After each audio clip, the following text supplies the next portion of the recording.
We all come to death in different ways, but unless it's a case of sudden or traumatic death, there are some recognizable signs. I'm Pauline Moyard, a Belgian nuclear medicine resident and dementia researcher. I make videos about end-of-life care because I believe this can guide families and help them understand the signs of impending death.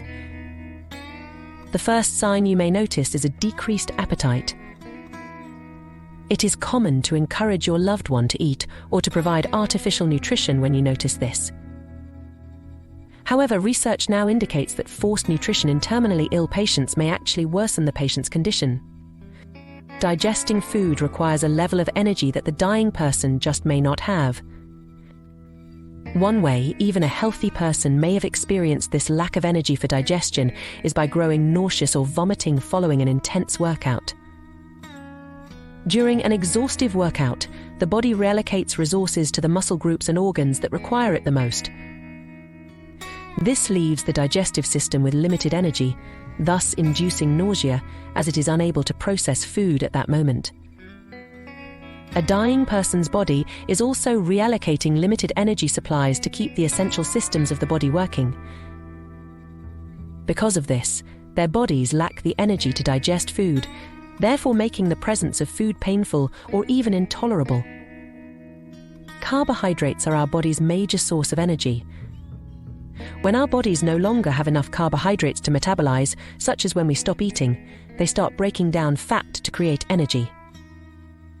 As fat is broken down in the body, ketones build up. You have probably already heard of ketones, alongside the rise of the keto diet. Ketones play an interesting role at the end of someone's life. The resulting raised ketone levels suppress hunger, thirst, and pain. There's also some evidence that high ketone levels can produce a state well-being or mild euphoria. Forcing someone to eat or drink at the end of their life may prevent this buildup of ketones and reverse this metabolic process, causing increased hunger, thirst, and pain. This period without food usually lasts about 10 days. Remember that patients are not dying because they are not eating. They are not eating because they are dying. Artificial hydration can also create more discomfort. As the body shuts down, the kidneys are no longer able to regulate fluid well. This can cause edema or swelling in the legs, but worse, it can also cause swelling in the lungs. This causes distressing symptoms, such as shortness of breath and coughing. The reallocation of energy supplies also involves shunting blood away from non-vital areas, such as the arms and legs, to preserve oxygen delivery to the brain and heart. This may lead to cold and mottled extremities, which it then travels up from.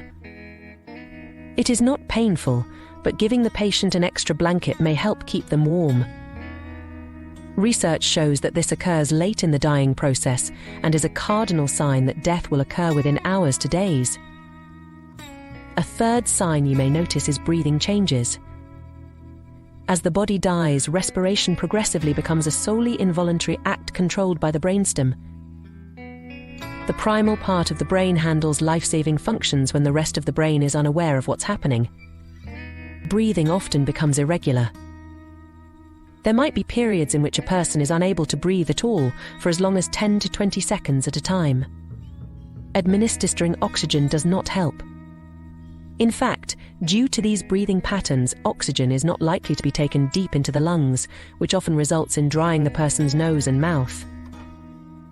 On top of this irregular breathing pattern, you may also hear a gurgling sound each time the patient breathes. This is because swallowing becomes more difficult, and secretions may pool at the back of the throat, causing the noisy breathing known as the death rattle. It is important to know that this is not distressing for the patient, because they are non-responsive and deeply asleep at this point. At the very end of life, the breaths generally become quieter and more spaced apart, until eventually one breath is not followed by another. The fourth sign is incontinence. When we are alive, our brain constantly sends signals to tell different parts of our body what to do. At the end of life, these signals stop, and our muscles relax. The sphincter is in a constant state of contraction, so when there are no more brain signals to the bladder or bowels, they will relax.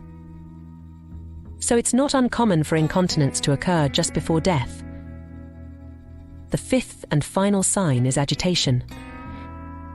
You may find your loved one who is typically lethargic, trying to stand up, get out of bed, or change position.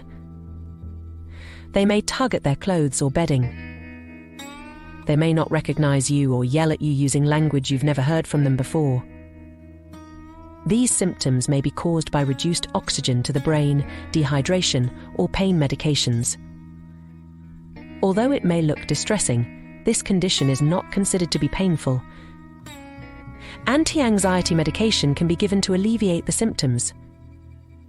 Though many people show some combination of these signs at the very end, they're not universal. And just because someone shows one of these signs, it doesn't mean they're actively dying.